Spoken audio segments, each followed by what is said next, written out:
समस्या यह है कि जमीन हो या मकान हो, उसको लंबे समय से अगर अपने कब्जा में कोई भी व्यक्ति जो है, मतलब कहने का मतलब क्या हुआ कि कोई आदमी है, उस आदमी का नाम मान लेते हैं कि एक तरह से राजेश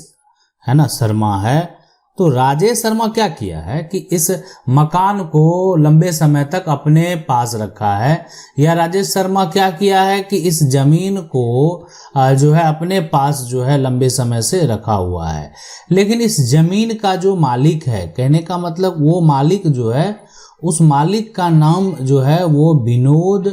विनोद राय है। ये बात अब इस मकान का भी मालिक जो है वो विनोद जो है, यहाँ पर विनोद है ना, विनोद राय है, ये मालिक है ना, ये जो है इसका मालिक है। अब यहाँ पर सवाल है, समस्या है, उसको समझना बेहद जरूरी है कि ये राजेश शर्मा को विनोद राय ने इस मकान में रहने को दिया। समझना है ना, इसमें जो आपको समझने की जरूरत ये है कि राजेश शर्मा को जो है विनोद राय ने मकान में रहने को दिया, लेकिन विनोद राय का उस मकान पे आना जाना जो है वो कम हो गया। ठीक है, अब विनोद राय का मकान है, लेकिन फिर भी जो बिजली का कनेक्शन है, यहाँ पर अगर देखा जाए तो बिजली का जो बिल है, ठीक है, वो राजेश शर्मा के नाम से है, राजेश शर्मा के नाम से है। ठीक है, दूसरा, विनोद राय और राजेश शर्मा के बीच में किसी भी प्रकार का कोई एग्रीमेंट जो है, यहाँ पर एग्रीमेंट नहीं है। अब यहाँ पर ये समस्या है कि ना कोई बीच में कॉन्ट्रैक्ट है, बिजली का बिल भी राजेश के नाम से है, ये सभी जो एक तरह से देखा जाए तो अब एक ऐसा समय होता है कि वो समय बीत जाता है 15 साल। ठीक है, लेकिन ये जो टाइम पीरियड जो मेंशन है ना, वो उससे कम ही है, 12 साल ही है, लेकिन समय बीत जाता है 15 साल। 15 साल के बाद विनोद राय जो है उस संपत्ति पर उसको खाली करने के लिए बोलता है, लेकिन जो राजेश शर्मा है वो खाली करने से इनकार कर देता है। क्यों? बस इसी क्यों का तो जब आपको जवाब देना है कि क्या कहता है प्रतिकूल कब्जा यानी एडवर्स पोजीशन। ठीक है, ये क्या कहता है? अगर जमीन के मामले में भी कहें तो ये जमीन भी जो वर्तमान में नाम दर्ज है, वो नाम है, यहाँ पर जो मालिक है वो है विनोद राय का। ठीक है, ये संपत्ति का, जमीन का मालिक है, टाइटल इनके पास है, और ये जो है यहाँ पर राजेश जो है, राजेश शर्मा है ना, राजेश शर्मा के पास जो है इसका वर्तमान में कब्जा मौजूद है। लेकिन ये आज से नहीं है, बहुत समय से है। अब है कि अब यहाँ पर आप कहेंगे कि अगर ये विनोद राय संपत्ति का मालिक है, बहुत दिन से यहाँ पर कब्जा, अगर विनोद राय संपत्ति का मालिक है, वो तो किसी को बेच सकता है, बिल्कुल वो बेच सकता है। वो जमीन है, खाली पड़ी जमीन है, कोई भी इसको खरीद सकता है और आपके हाथों से जमीन जो है वो जा सकती है। मतलब इसकी जो है विनोद राय इसको बेच सकता है, ये बात आप समझ लें। ठीक है, आपके कब्जे में है, राजेश शर्मा के कब्जे में, लेकिन विनोद राय जो है इसको जो है बेच सकता है। एक तरह से दूसरा जो यहाँ पर जो है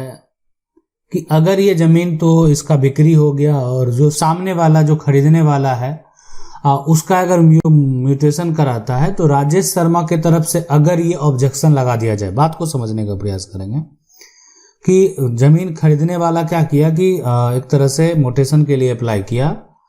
मतलब विनोद राय ने बेच दिया, मान लेते हैं किसी विनोद राय ने बेच दिया किसी एक के पास, मान लो उस व्यक्ति का नाम जो है कुछ और है। ठीक है, उस व्यक्ति का नाम जो है अंजनी है, अंजनी सिन्हा है, तो अंजनी सिन्हा के यहाँ बेच दिया जमीन। अब बेच दिया तो अंजनी सिन्हा के पास जो है, तो अंजनी सिन्हा जब म्यूटेशन के लिए अप्लाई करेगा तो राजेश शर्मा जो है वो बोलेगा कि नहीं, ये लंबे समय से मेरे कब्जे में है, और इस पे हम जो है प्रतिकूल कब्जा का यानी जो एडवर्स पोजीशन का केस फाइल जो है वो किए हैं, है ना, किए हैं, सबसे बड़ी बात है किए हैं। आप बोलेंगे कि नहीं करेंगे, ये तो पॉसिबल नहीं, लेकिन अगर आप किए हैं, आपका मामला जो है आप ये देंगे कि आपका मामला सिविल कोर्ट में चल रहा है, देन आपके प्लॉट का म्यूटेशन। जो है उस समय नहीं किया जाएगा। देखें, इसलिए नहीं किया जाएगा कि कोई भी जमीन का अगर पहले फैसला जो है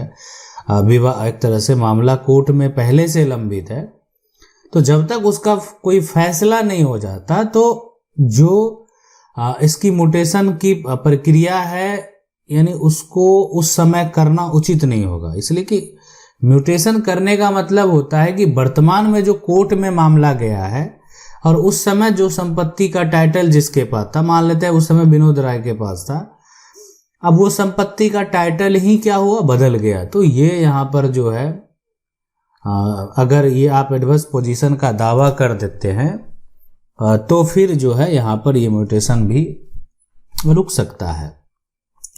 लिमिटेशन एक्ट 1963 की अगर बात करेंगे तो ये जो कानून है, ठीक है, ये कानून की अगर हम बात करेंगे तो इस कानून का एक अहम एडवर्स पोजीशन में अगर है तो अहम हिस्सा है, और ये प्रतिकूल कब्जे का विस्तार भी इसमें वर्णन भी है। इसमें है कि कोई निजी संपत्ति की के बारे में बोला गया है और उसके साथ साथ जो सरकारी संपत्ति है उसके बारे में भी बोला गया है। निजी संपत्ति में यहां पर एक समय सीमा दे दिया कि वो आपके पास 12 साल तक आपके पास रहना चाहिए। सरकारी संपत्ति में 30 साल का अवधि जो है वो दिया गया है। न कहीं सरकारी संपत्ति में कहीं आप रह रहे हैं और 30 साल तक सरकारी कोई मकान है, क्वार्टर है, आप उसमें रह रहे हैं, अपना कब्जा जमाए हुए हैं, तो आप जो है एक तरह से प्रतिकूल कब्जा यानी एडवर्स पोजीशन का दावा जो है आप सरकार के ऊपर भी कर सकते हैं और किसी निजी व्यक्ति के ऊपर भी कर सकते हैं। देखें सवाल आपके मन में ये जरूर आता होगा कि आखिर रिजल्ट क्या होगा, है ना, और क्या किसके पक्ष में फैसला होगा। क्या असली मालिक जो है संपत्ति का उसी के पास टाइटल हो जाएगा, है ना। लेकिन ये देखें डिपेंड करता है जो मामला कोर्ट में जब जाएगा, कोई कानून है और जब मामला कोर्ट में जाएगा तो फाइनल क्या रिजल्ट होने वाला उसके ऊपर। लेकिन जो अधिकांश मामले हैं, ये बार बार बोलते हैं कि जो अधिकांश मामले हैं उसमें कहीं ना कहीं जिसकी संपत्ति है अधिकार उसी का होता है। सुप्रीम कोर्ट का साफ साफ कहना है जिसके पास संपत्ति का टाइटल है संपत्ति उसी का होगा। और बहुत बार तो जो है कब्जा जो कानून है उसमें संशोधन की भी बात किया गया, सरकार से भी एक तरह से ये उस पर विचार करने के लिए जो है एक तरह से टिप्पणी की गई सुप्रीम कोर्ट के द्वारा। इसलिए कि कहीं ना कहीं अगर मान लेते हैं किसी की कोई संपत्ति है और उसको अगर एक अवैध तरीके से कोई दखल कर ले तो इसका मतलब ये नहीं इसलिए कि कोई ऐसे व्यक्ति हैं वो कमज़ोर हैं, असमर्थ हैं, वो लड़ने में सक्षम नहीं है या किसी ऐसी परेशानी से जूझ रहे हैं कि उस समय वो उनको कुछ जो व्यक्ति इसमें रह रहे थे उनको कुछ बोल नहीं पाए। बहुत तमाम चीज़ें देखें जो है वो होते हैं जहाँ पर कोई एडवर्स पोजीशन का अगर दावा करेगा भी फिर भी संपत्ति जो है संपत्ति के मालिक का ही होगा। सवाल ये भी उठता है कि अगर कोई मकान है और वो मकान आप रेंट पे देते हैं तो उसके लिए जो है कानून बनाए गए हैं, नियम बनाए गए हैं, अगर आपको फॉलो करने चाहिए। आपको नियम के तहत जो है अपनी प्रॉपर्टी को किसी दूसरे के हाथ में देना चाहिए। एक्चुअल में अगर आप ऐसा करेंगे तो वो जो बीच का एक आपस में कॉन्ट्रैक्ट होता है, मान लेते हैं ये आप अगर किसी को देते हैं, ठीक है, कहने का मतलब है कि जमीन भी आपने दिया, मान लेते हैं या आपने मकान दिया, ठीक है। तो अगर ये विनोद राय जो है यहाँ पर विनोद राय की जमीन है, अब ये जमीन जो है और साथ में ये मकान जो है वो राजेश अगर शर्मा को दिया जा रहा है, ठीक है, उपयोग करने के लिए, तो इस बीच में यानी ये जो बीच में जो आप देख रहे हैं ना, इस बीच में एक कॉन्ट्रैक्ट तैयार होना चाहिए, ठीक है। अब ये कॉन्ट्रैक्ट का पेपर अगर तैयार हो जाता है तो ये कहने का मतलब है कि लीगल एग्रीमेंट आप बोल सकते हैं, ठीक है। इसको जो है ना ये बोलते हैं कि ये जो होता है एक लीगल एग्रीमेंट होता है, यानी जिसकी मान्यता जो है यानी कोर्ट में होता है कि अगर मान लेते हैं कोई ऐसा वर्चस्व दिखाने का प्रयास भी करे तो आप अपने दस्तावेज के हिसाब से दावा, सिर्फ एक कॉन्ट्रैक्ट, एक एग्रीमेंट, ठीक है,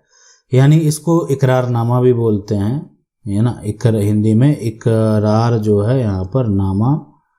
तो उसके आधार पे आप अपना दावा जो है कानूनी तरीके से पेश कर सकते हैं